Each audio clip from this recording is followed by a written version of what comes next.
Assalamualaikum warahmatullahi wabarakatuh. Kami dari kelompok Gibran ingin mempresentasikan algoritma dataset yang bertemakan Laptop Exploratory Data Analysis. Next slide. Yang beranggotakan saya sendiri yaitu Ahmad Gibran Alwi Maulana.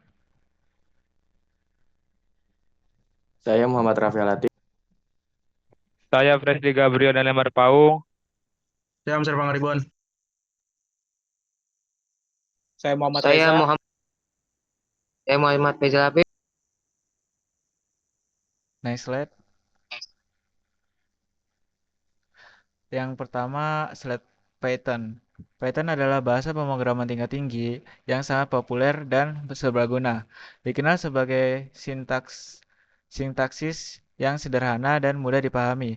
Python menjadi pilihan utama bagi para pengembang untuk berbagai keperluan, mulai dari pengembangan web, analis data, kejelasan buatan, hingga pemrograman sistem. Keunggulan Python terletak pada kemampuannya yang mudah dipelajari dan digunakan oleh pemula maupun profesional, serta dukungan yang luas dari komunitas yang aktif dalam mengembangkan berbagai library dan framework. Next slide. VS Code. Visual Studio Code atau VS Code adalah editor kode sumber yang berkembang oleh Microsoft yang sangat populer di kalangan pengembangan perangkat lunak. VS Code menonjol karena kesederhanaannya antarmuka pengguna yang intuitif dan performa yang cepat. Editor ini mendukung banyak bahasa pemrograman dan framework, serta menyediakan fitur-fitur kuat seperti debugging, linting, autocomplete, dan integrasi Git yang mempermudah pengembangan dan kolaborasi tim. Selain itu, VS Code dapat dikustomisasi dengan ekstensi yang memungkinkan pengguna menyesuaikan pengalaman pengkodean mereka sesuai dengan kebutuhan spesifik proyek. Next slide. Library bahasa pemrograman. Library Pandas, import Stas, import Seaborn, import Matplotlib, library Warnings, library NumPy. Next slide. Sumber datanya kita ambil dari beberapa informasi sumber data yang digunakan seperti nama datanya clean laptop data.csv. Linknya ada di www.kaggle.com, kode itulah jenis datanya sekunder, formatnya CSV. Menjelaskan tipe informasi dan informasi data dataset sebelum diolah. Tipe data frame adalah objek pandas data frame. Jumlah baris adalah 896 entry dalam data frame. Kolom data frame memiliki 23 kolom. Jumlah 00. Ini menunjukkan bahwa setiap kolom memiliki 896 nilai 00 yang berarti tidak ada titik data yang hilang. Tipe data kolom. Keluaran mencantumkan tipe data setiap kolom. Objek. String atau tipe data campuran 15 kolom. Integer 7 kolom. Float 4 angka floating point 1 kolom. Penggunaan memori. Data frame menempati memori sebesar 161 KB. Dataset setelah diolah. Tipe data frame adalah objek pandas data frame. Jumlah barisnya adalah 896 entry dalam data frame. Kolomnya, data frame memiliki 22 kolom. Jumlah 00 ini menunjukkan bahwa setiap kolom memiliki 896 nilai 00 yang berarti tidak ada titik data yang hilang. Tipe data kolomnya, keluaran mencantumkan tipe data setiap kolom. Objek, string atau tipe data campuran 14 kolom. Integer 7 kolom. Float, angka floating point 1 kolom. Penggunaan memori. Data frame menempati memori sebesar 154,1 KB. Data Pandas Library. 1. Pandas Library Python untuk memanipulasi dan analis data yang menyediakan struktur data dan alat untuk membersihkan manipulasi dan menganalisis dataset bentuk data frame. 2. Seaborn. Seaborn adalah pustaka visualisasi data statistik yang membangun di atas Matplotlib. Seaborn juga menyediakan antarmuka tingkat tinggi untuk membuat gambar informatif dan menarik dari data statistik. Yang ketiga, matplotlib.pypilot adalah submodul dan metode pustaka Python yang digunakan untuk membuka visualisasi statis, animasi, dan interaktif dalam Python. Plot adalah antarmuka yang mirip dengan MATLAB untuk membuat plot. 4. Warnings. Model Python yang memungkinkan kontrol atas pesan peringatan yang muncul saat menjelaskan program. NumPy. Data apa nih? Data. Yang pertama ada NumPy. NumPy adalah pustaka Python untuk menyediakan dukungan untuk array dan matriks besar, bersama dengan koleksi fungsi matematika tingkat tinggi untuk mengoperasikan data. Yang kedua, Stats Models. Stats Model adalah pustaka Python yang menyediakan kelas dan fungsi untuk estimasi berbagai model statistik, serta melakukan uji hipotesis dan eksplorasi data lainnya. Yang ketiga, Data. Baris ini menggunakan fungsi read_csv dari Pandas untuk membaca file CSV bernama di laptop data.csv. Hasilnya disimpan dalam variabel data.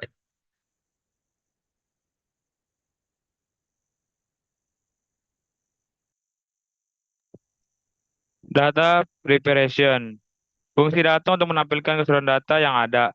Ini adalah contoh data yang ada. 2. Menampilkan data. Next slide.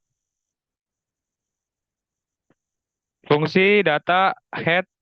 1. Tujuan. Menampilkan 5 baris pertama data dari data frame. 2. Parameter. Secara default, data head akan menampilkan 5 baris pertama. Tetapi akan bisa memasukkan angka lain sebagai argumen untuk menampilkan jumlah baris yang berbeda. Misalnya data head kurung 10 untuk menampilkan 10 baris pertama. Kegunaan berguna untuk inspeksi awal data, memeriksa apakah telah dimuat dengan benar dan mendapatkan gambaran umum tentang struktur dan isi data. Next slide. Fungsi data .tail. Tujuan, menampilkan 5 baris terakhir dari data frame. 2. Parameter secara default, data tail akan menampilkan 5 baris terakhir. Tetapi, Anda bisa memasukkan angka lain sebagai argumen untuk menampilkan jumlah baris yang berbeda. Misalnya, data .tail kurung 10 untuk menampilkan 10 baris terakhir. Kegunaan, berguna untuk inspeksi akhir data, memeriksa kelengkapan data di akhir bagian. Dan mendapatkan gambaran umum tentang data yang ada di ujung dataset. Next slide. Fungsi data .info. Tujuan, menampilkan informasi ringkas tentang data frame. 2. Tipe data. Data frame adalah objek pantas data frame. Yang ketiga, jumlah baris. Ada 896 entry dalam data frame. Yang keempat, kolom. Data frame memiliki 23 kolom. 5. Jumlah non-null. Ini menunjukkan bahwa setiap kolom memiliki 896 nilai non-null, yang berarti tidak ada titik data yang hilang. Contohnya seperti yang ada di sebelah kanan. Next slide.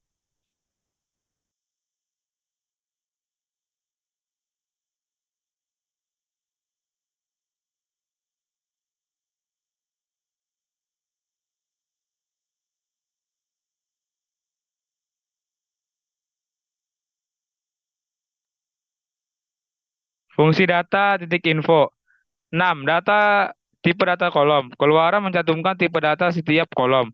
Objek, string atau tipe data campuran 15 kolom. Int 64, integer 7 kolom, float 64, angka floating sama dengan strip point 1 kolom. Penggunaan memori, data frame menempati memori sebesar 161,1 KB.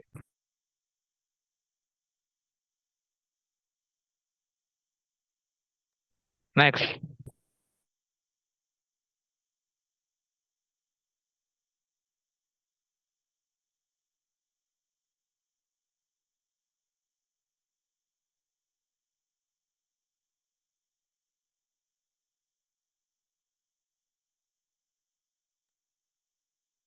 Selanjutnya, data preparation nomor 1, brand. Ada 21 merek laptop unik dalam kumpulan data.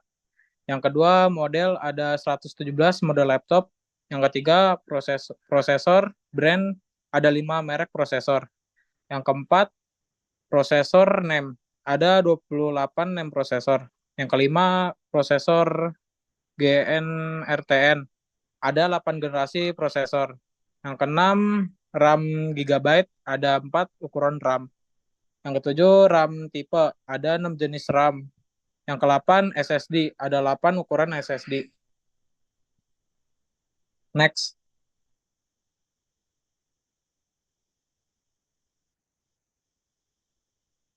Yang ke-9, HDD, ada 4 ukuran HDD. Yang ke-10, OS, ada 3 sistem operasi. Yang ke-11, ada OS bit, ada 2 versi bit bit unik dari sistem operasi. Yang 12, graphic card gigabyte, ada 5 ukuran kartu grafis. Yang ke-13, ada WAC, ada 3 bobot unik. Yang 14, display size, ada 16 ukuran tampilan. Yang 15, garansi, ada 4 garansi. Yang 16, di type IN64. Ini menunjukkan bahwa semua kolom dalam data frame bertipe integer atau IN64. Next.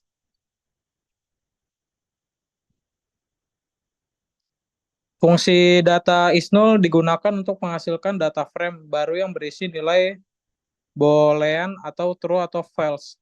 Untuk setiap elemen dalam data yang menunjukkan apakah elemen tersebut kosong atau tidak, terdefinisi atau null, ini membantu dalam mengidentifikasi lokasi dan distribusi nilai null dalam dataset, yang merupakan langkah penting dalam pembersihan dan pemrosesan data sebelum analis lebih lanjut. Next. Yang B, mendapatkan jumlah record yang hilang di setiap kolom. Fungsi data inul sum digunakan untuk menghitung jumlah nilai yang kosong atau tidak terdefinisi dalam setiap kolom dari data frame data. Ini memberikan ringkasan yang berguna tentang seberapa banyak nilai nol yang terdapat dalam setiap kolom dataset. Next slide.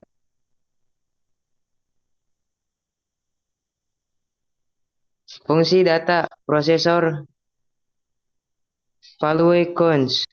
Yang pertama, data prosesor bagian ini memilih kolom bernama prosesor GNRTN dari pandas data frame yang disebut data.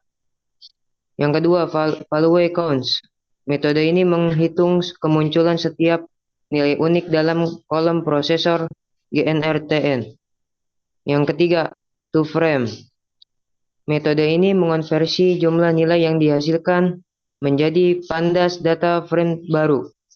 Output yang ditampilkan menunjukkan berbagai nilai yang ditemukan dalam kolom prosesor GNRTN.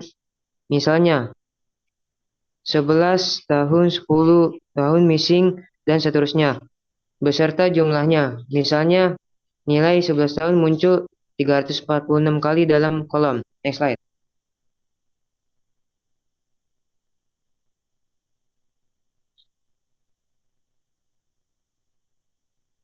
Fungsi data display size value counts to frame. Yang pertama, data display size mengakses kolom display size dalam pandas data frame bernama data. Yang kedua, value counts menghitung kemunculan setiap nilai untuk dalam kolom display size. Yang ketiga, to frame mengonversi jumlah nilai yang dihasilkan ke dalam pandas data frame. Tabel menunjukkan bahwa ukuran tampilan missing muncul 332 kali, 15,6 muncul 280 kali, dan seterusnya. Ini memberikan wawasan tentang distribusi ukuran tampilan dalam kumpulan data. Next slide. Kesimpulan dan syarat. Kesimpulan dari analisis tentang laptop adalah bahwa mereka adalah perangkat komputasi yang sangat penting dalam kehidupan sehari-hari, menawarkan kombinasi yang baik antara portabilitas, performa tinggi, dan kemampuan untuk menangani berbagai tugas komputasi.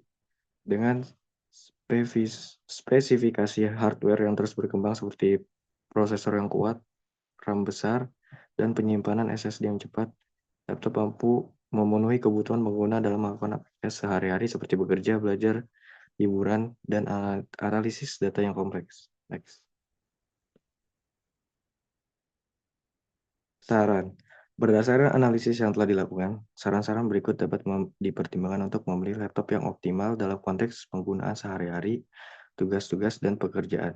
Penting untuk memprioritasikan spesifikasi hardware yang sesuai dengan kebutuhan, seperti prosesor yang kuat dan RAM yang memadai untuk menangani manipulasi data kompleks dengan lancar. Selain itu, penyimpanan SSD yang cepat akan meningkatkan efisiensi dalam mengakses dan menyimpan data. Next slide. Next.